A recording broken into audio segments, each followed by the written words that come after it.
Success Mantra, V shape future.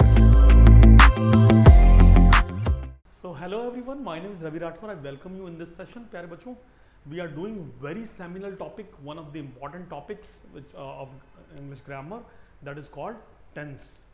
Tense is the spinal cord of whole grammar. Tense जो है, अगर if you talk about when you talk about something to write or something to read or something to speak, you need to have a good knowledge of this topic which is called tense. So today we will cover A to Z of this topic, tense. Starting from the very first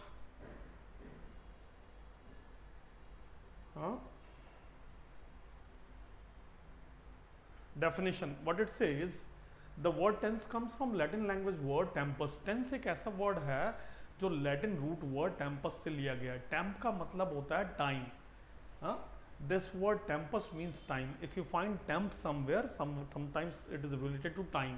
for example temporary, contemporary, these are the words, है ना. Hence tense is a form of verb which refers to some particular time. Moving ahead, tense में हमें दो चीज़ जरूर आनी चाहिए. Function of tense in English grammar, कहाँ कहाँ पर क्या क्या यूसेज है. एक तो we should know the correct identification of this topic, tense. If we are profoundly know the identification, it will help us in voice and narration. क्योंकि अगर वॉइस और नरेशन में अगर आपको ठीक टेंस पहचानने नहीं आते तो फिर आपको बहुत ज़्यादा दिक्कत होने वाली. दिक्कत इसलिए हो जाएगी आपको क्योंकि मेरे बच्चे, आपका क्या होता है कि अगर आप ठीक से वॉइस पहचान ही नहीं पाओगे तो आप टेंस चेंज भी नहीं कर पाओगे. नाउ करेक्शन करना होता है टेंस और कंडीशनल्स में, तो ये दोनों भी बहुत इंपॉर्टेंट होते हैं. तो सबसे पहले एक दो चीज़ें मैं आपको बता देता हूँ. फॉर एग्जाम्पल, जैसे मैं यहाँ पर लिखूँ एक सेंटेंस, देखिए. ओके,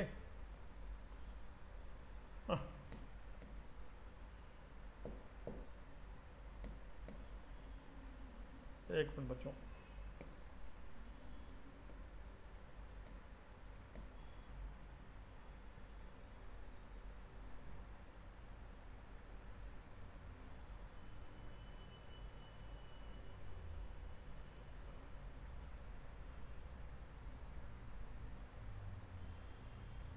ठीक है, चलिए अब जरा एक बार देख लेते हैं.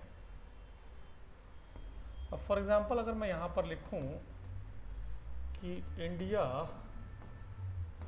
Is far behind from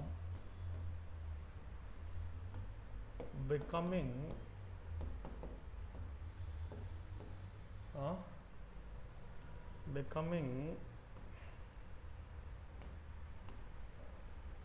a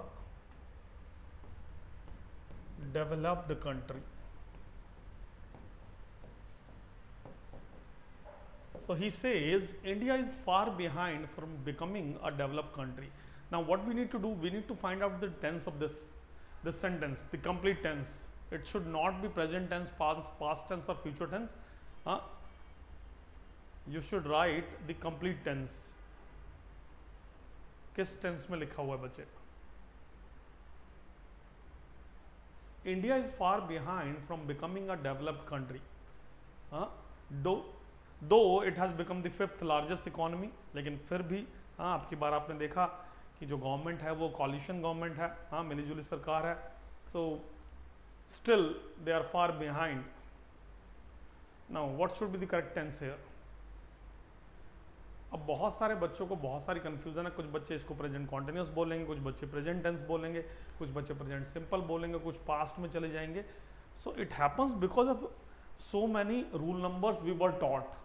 जो इतने सारे रूल नंबर्स हमें पढ़ा दिए हैं, इसके कारण ये सारा का सारा कंफ्यूजन हमारे दिमाग में है. ठीक है, actually thing is that grammar requires no rule numbers. It requires only concepts, only logics, some reason, some rationality. ठीक है, अब हमें ये समझना है कि सबसे पहले टेंस अगर सही पहचानना है बच्चों आपको, तो आपको वर्ब पहचाननी पड़ेगी, क्योंकि वर्ब ही टेंस होता है. अब वर्ब अगर किसी बच्चों को यहाँ पर वर्ब ये लग रही है तो ये गलत है, ये वर्ब नहीं है. ठीक है, किसी को ये वर्ब लग रही है तो ये भी वर्ब नहीं है. ठीक है, वर्ब यहाँ पर है एज. ठीक है, एज में कोई एक्शन नहीं है. एज जो है वो बी के परिवार से आया हुआ एक वर्ड है. ठीक है, बी का परिवार होता है, बी की फैमिली होती है, बी की फॉर्म्स होती हैं. Is, am, are, was, were, been और बीइंग. सो इज में कोई एक्शन नहीं है, एक्शन नहीं होता, वो सारे नॉन एक्शन वाले जो टेंस होते हैं उनको इंडेफिनिट टेंस बोलते हैं। Indefinite tense are those tenses which do not have any action, जिनमें कोई एक्शंस नहीं होते, ठीक है। So India is far behind, जो है जैसा है कुछ कर नहीं पा रहा, कुछ हो नहीं रहा है, ठीक है। इसलिए टेंस पहचानने के लिए अगर आपको सही टेंस पहचानना है तो आपको सही वर्ब पहचाननी पड़ेगी, ठीक है, क्योंकि वर्ब भी टेंस होता है। तो चलिए फिर आगे चलते हैं, आते हैं पहले क्वेश्चन पर। एक मिनट बच्चे, इसको हम हटा देते हैं, ठीक है। अब आ जाते हैं हम पहले क्वेश्चन पर। So here comes the very first question in front of you, just go through once what is the question, just read out carefully, meticulously. We are free for 70 years but we are still economically backward. Is this a correct sentence or it's a wrong sentence? Please go through once and identify the correct answer. So what should be the correct answer? Like it says we are free for 70 years but we are still economically backward, ठीक है। तो सबसे पहले we need to find out that how many clauses are in this sentence, ठीक है, कितने clauses हैं वहां पर सेंटेंस में, ठीक है। Now clauses is what, subject verb then again a conjunction then subject verb. तो इस तरीके से क्लॉजेज बनते हैं। यहाँ पर दो क्लॉजेज हैं, जहां पर एक क्लॉज हो गया we are free for 70 years, ये आपका कंजंक्शन आ गया। एक मिनट बचे, तो कंजंक्शन यहां पर क्या हो गया आपका, दिस वाज द क्वेश्चन। चलिए, if you find involvement of time in any sentence, अगर किसी भी सेंटेंस में इन्वॉल्वमेंट ऑफ टाइम भी है, so we should write either perfect और परफेक्ट कॉन्टिन्यूअस टेंस। अगर हमें किसी सेंटेंस में टाइम का इन्वॉल्वमेंट भी दिख रहा है तो या तो परफेक्ट टेंस लिखते हैं हम, या वहां पर परफेक्ट कॉन्टिन्यूअस टेंस लिखते हैं। तो ये वाला जो क्लॉज है ना, वी आर फ्री, यहाँ पर टाइम लगा हुआ है, ये रहा। तो यहाँ पर हमें कहना चाहिए वी हैव बीन फ्री, क्योंकि इससे पहले हम फ्री नहीं थे, हम इसके बाद ही फ्री हुए हैं, है ना। So we have been free for 70 years but we are still economically backward, वो ठीक है वहाँ पर। यहाँ पर टेंस को हमें चेंज करने की जरूरत पड़ेगी।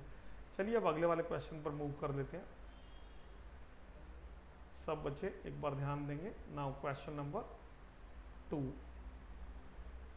गो through once what should be the correct answer. The man had found that someone had picked his pocket. तो उसे पता लगा कि किसी ने उसकी जेब काट ली है। Someone had picked his pocket.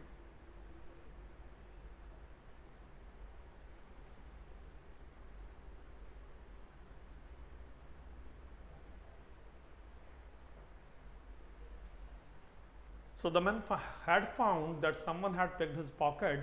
How many clauses are there in this sentence? There are only two clauses in this sentence, only two clauses. The first clause is the man had found, the other one is someone had picked his pocket. So what are the tenses used in this sentence? What all are the tenses? So the tenses which was used in this sentence is past perfect or past indefinite? Past perfect. Had plus V3.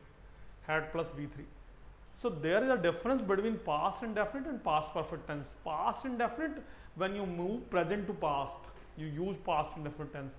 When something goes past to past, so then you use past perfect tense. So whatever action happened initially, जो पहले हुआ action, उसे past of past में लिखा जाएगा, and then after the action happened, that will be written in past indefinite. तो पहले क्या हुआ? What happened? The man had found और someone had picked his pocket. तो यहाँ पर हमें ध्यान देना पड़ेगा और हम ये समझ लें कि someone had picked his pocket, ये यहाँ पर पहले बिल्कुल ठीक लिखा हुआ है, पास पहले जेब कटी हुई थी, तो ये पता लग गया। बाद में पता लगा तो यहाँ पर ये हटाओ, ये V2 बनेगा, ठीक है, और ये सेंटेंस बिल्कुल ठीक हो जाएगा। ना मूव करते हैं अगले वाले क्वेश्चन पर, क्वेश्चन नंबर 3। एक मिनट इसको हटा देते हैं। चलिए क्वेश्चन नंबर 3। अब थोड़ा सा दिमाग लगाएंगे सब बच्चे। Check out what should be the correct answer of this question. tense is a very interesting topic, but thing is that you should have some logics. You should not have those mere rule numbers. These are the ideas and ideals that have shaped our economic thought sometime in past. These are the ideas and ideals that have shaped our economic thought sometime in past.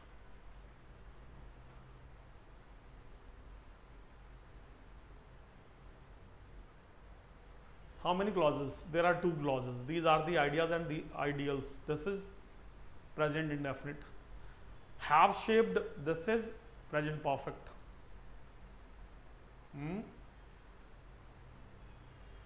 अब देखो कहानी क्या है. ठीक है, यहाँ पर हमें बोला उसने these are the ideas and ideals. यही वो आइडियाज हैं और आइडियल्स हैं, हाँ, जिन्होंने शेप किया इकोनॉमिक थॉट को सम टाइम इन पास्ट. अब यहाँ पर टाइम आ गया पास्ट का, तो टाइम जो है वो डोमिनेट करता है टेंस को. Time regulates tense. Tense works according to the time.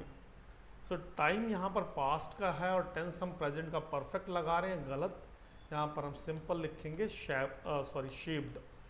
ठीक है, यानी it should be in past indefinite tense.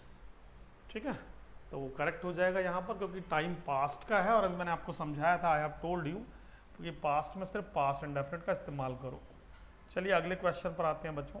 Question number 4 in front of you. Please go through once. Earlier we don't use technology as much as we do today.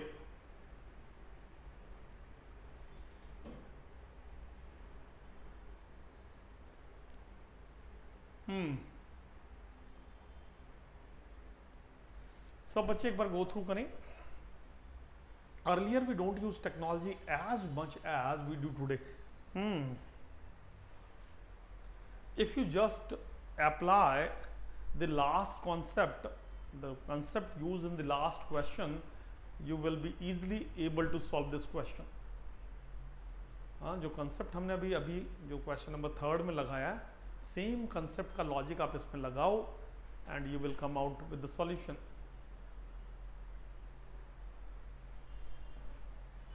Earlier we don't use technology as much as we do today. So how many clauses are there? So in this sentence there are 2 clauses. We don't use technology, then we do today. ठीक है. So here we find time also. Earlier denotes time. Earlier जो है time का reference है, तो earlier मतलब बात हो रही कहाँ, past की. tense check कर लेते हैं. tense कहाँ का इस्तेमाल, present का. So tense is not matching with the time. Time is referring to the past and tense is going in the present, so it's a wrong sentence. Now it's a wrong sentence. What need to be done? According to the time we need to change the tense. Time के according tense को change कर दो. बहुत आसान है. बात earlier की कर रहा है, past की कर रहा है, तो इसको ये कर दो, बस हो गया correction. ठीक है.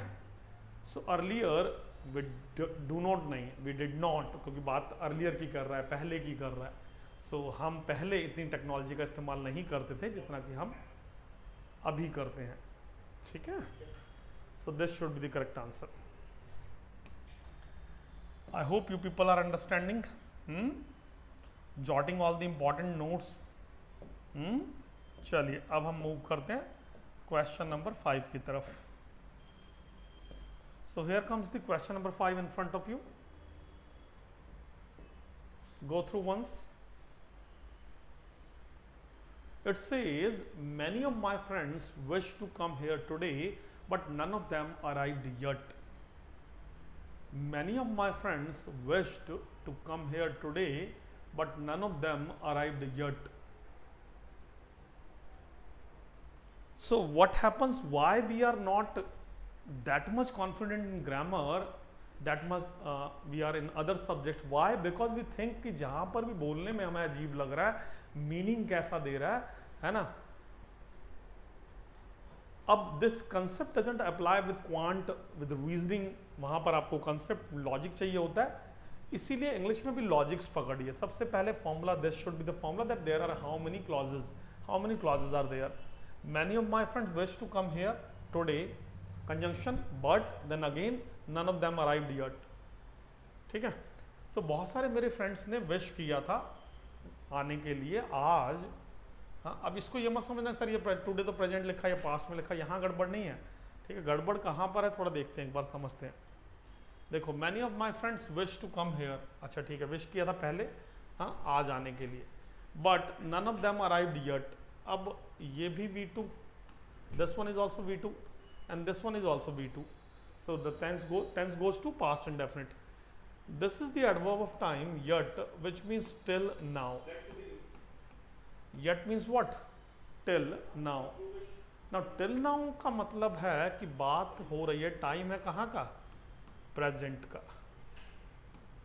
When you do have logics, ठीक है, you can easily solve these sums, these questions. You can easily have a good knowledge of this topic tense. So time always regulates tense, always dominates tense. अब यहाँ पर ये गलत हो गया। अब इसे हमें लिखना चाहिए था क्या? None of them has arrived. None है ना सब्जेक्ट, so has arrived, यानी प्रेजेंट परफेक्ट में लिखेंगे हम इसे और ठीक हो जाएगा। It should be a correct answer. ठीक है प्यारे बच्चों। So it is all about, everything is scientific, everything is logical, mathematical. तो जब तक ये वाली अप्रोच नहीं होगी तब तक फिर इंग्लिश हमें परेशान करती रहेगी। Now moving ahead to the next question, question number 6 in front of you. Just go through once and find out the correct answer. So question number 6,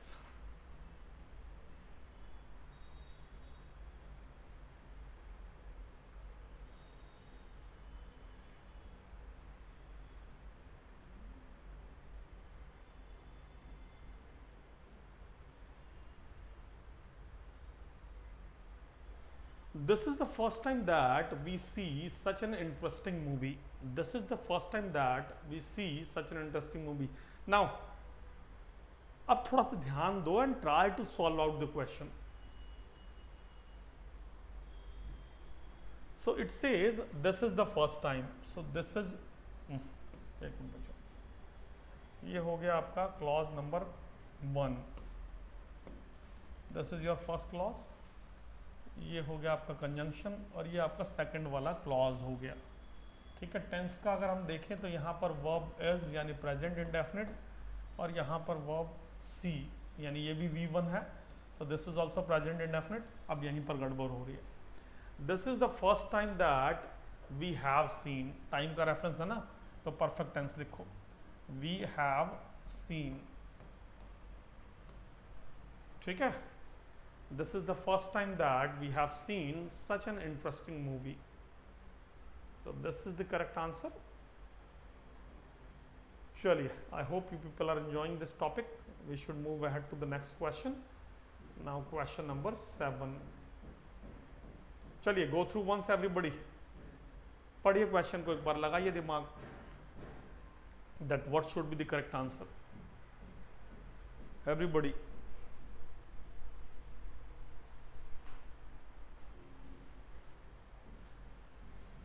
It is appearing to me that you were never interested in it. It is appearing to me that you were never interested in it.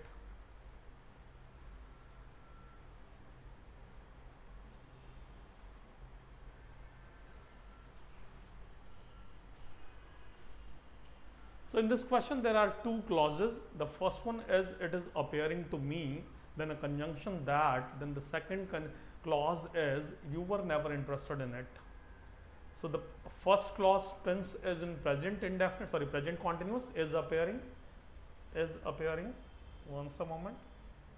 इसका जो tense आया वो आपका आ गया किसमें? Present continuous में। जो second वाली क्लॉज है उसका टेंस आ गया, सॉरी ये नहीं था, एक मिनट बचे, एक second.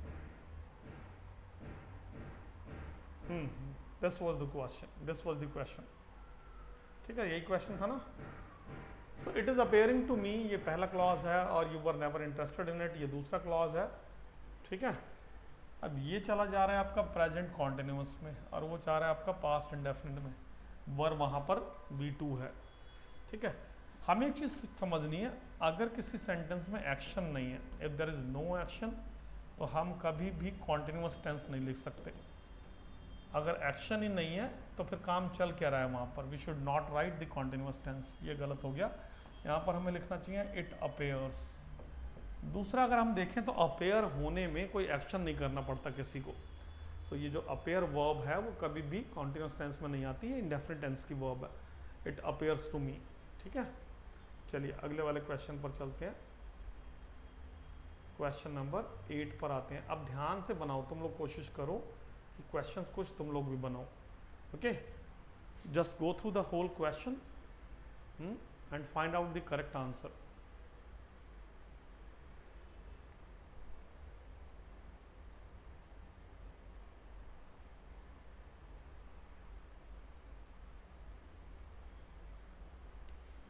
So question number 8, everyone knew well why he is absent from the class.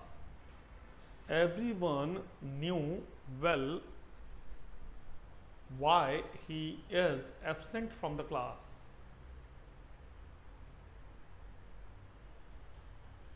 ये आसान क्वेश्चन है मेरे हिसाब से, ये you should have done.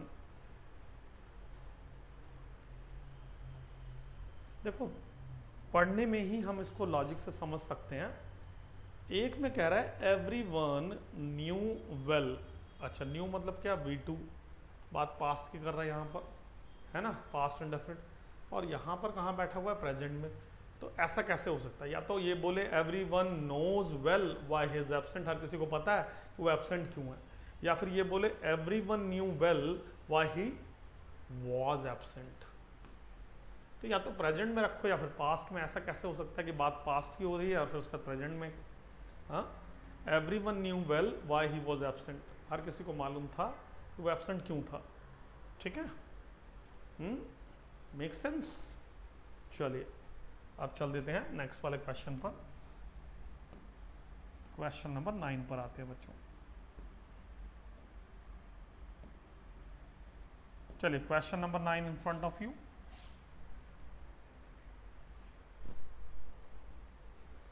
Go through once everybody.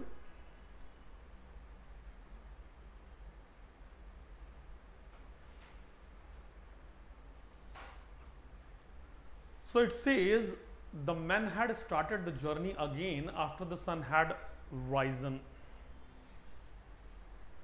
The men had started the journey again after the sun had risen.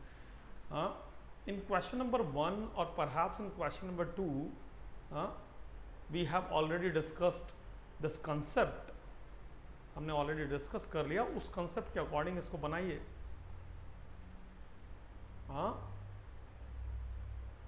when there are two concurrent action of past, तो वहाँ पर जो एक्शन पहले हुआ है पास्ट से भी पास्ट में, वो पास्ट परफेक्ट में रहेगा, और जो उसके बाद हुआ पास्ट इंडेफिनिट में रहेगा। जैसे वो क्या था, पिक पॉकेट वाला क्वेश्चन है ना।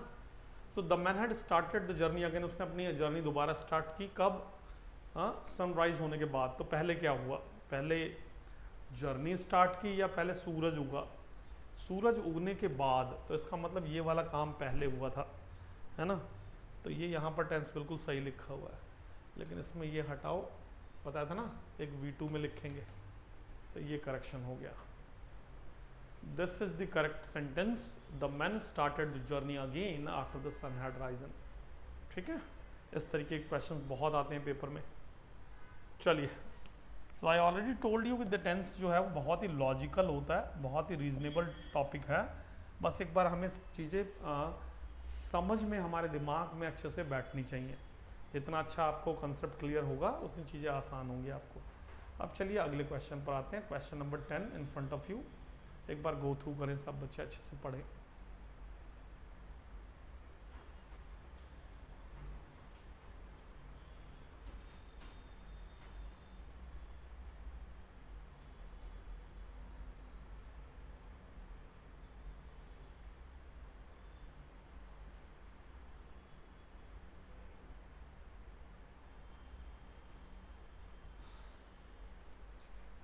So question number 10, this will be the last question of this session, but not the least. What it says we did not learn anything yet from our failures, we did not learn yet, sorry we did not learn anything yet from our failures. तो देखो यहां पर दो clauses का इस्तेमाल हुआ। एक है we did not learn anything yet, और एक है, सॉरी एक ही क्लॉज का इस्तेमाल हुआ, बट थिंग इज क्या दैट यहाँ पर येट जो है ना वो यहाँ पर टाइम का रेफरेंस है। येट का मतलब होता है टिल नाउ। अच्छा, टिल नाउ में हम नाउ को समझ रहे हैं, तो बात हो रही है कहाँ की, प्रेजेंट की। अच्छा, बात प्रेजेंट की हो रही है, तो फिर टेंस कहाँ का इस्तेमाल कर रहे हैं? So our tense is not matching with the time. इस कंडीशन में हमने पहले ही कर लिया, क्या करना पड़ेगा हमें टेंस जो है टाइम के अकॉर्डिंग इस्तेमाल करना पड़ेगा। तो यहाँ पर हम क्या करेंगे, इसे बहुत आसान है। अब इसको आसान करके कैसे बनाएं? वी हैव, हैवंट और वी हैव नॉट लर्नड, है ना। प्रेजेंट परफेक्ट में लिख दीजिए, क्योंकि टाइम जो है आपका प्रेजेंट का है। So we have not learned anything yet from our failure, this should be the correction. So I already told you, tense जो है ना, ग्रामर जो है, it is a thing of just like you do mathematics. तो इस तरीके से अगर आपके बेसिक्स क्लियर होंगे, if you are basics are clear और basis foundation is strong, then you can do easily this question. ठीक है, तो आरसीज वगैरह में बहुत इंपॉर्टेंट ये सब चीज़ें होती हैं, वहाँ पर जब आप पढ़ते हैं उनका रिवर्ट करते हैं। I hope you people have enjoyed this session. चलिए, तो इस सेशन में फिलहाल अभी इतने रखते हैं। Will meet you in the next session. Thanks a lot.